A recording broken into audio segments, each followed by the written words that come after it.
Don't forget to subscribe and leave a comment on this video saying I subscribed. Let's get into it.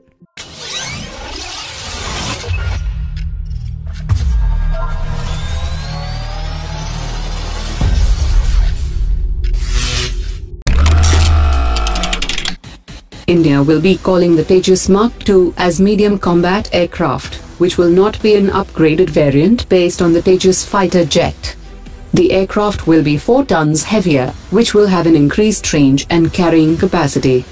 According to latest reports, the final design is likely to be frozen by the end of this year, and a scale model will be showcased at the next year's Aero India 2019. The medium combat fighter will follow public-private model, and most of the fuselage and other subsystems will be produced in India by private companies under the supervision of the state-owned companies, which will be tasked to perform the developmental testing and final integration of the production aircraft, while focus will be to reduce the developmental time frame.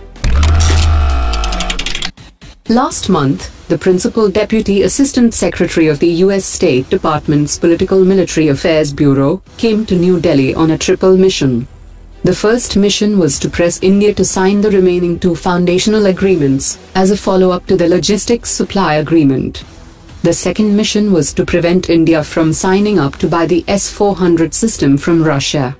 And the third mission was to persuade the Indian government to buy the PAC-3 system from the US, which does not work as it is advertised. Meanwhile, the External Affairs Minister has said in a statement that India would go with the Russian system, even if it attracted US sanctions. The Indian Space Agency had lost contact with GSAT-6A after it was launched in March, and although it has been trying to establish contact with GSAT-6A, it has found very little success. ISRO has now cleared the GSAT-11 after rechecking of all the systems. The space agency is now waiting for a slot from Arianespace, the company which will launch the satellite. The Chinese ambassador to India has said that both the countries need to find a mutually acceptable solution on the issue of boundary through a meeting of the special representatives.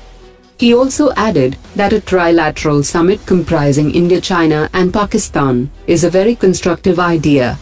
He also said that it is quite natural to have differences, but they need to be controlled and managed through cooperation. India is planning to gift an aircraft to Seychelles and explore trilateral cooperation involving France that will safeguard its strategic interests in the backdrop of the announcement by the President of Seychelles to cancel the project to jointly develop a naval base on Assumption Island. India and France have joined hands for strategic partnership in the western part of the Indian Ocean region, and an Indo-French-Seychelles trilateral cooperation may safeguard India's strategic interests in the key Indian Ocean country. India and France have signed a logistics service agreement to support the naval forces of the 2 countries in the Indian Ocean region. France also has strategic interests in Seychelles, and have recently engaged with the President of Seychelles to expand French-Seychelles strategic ties.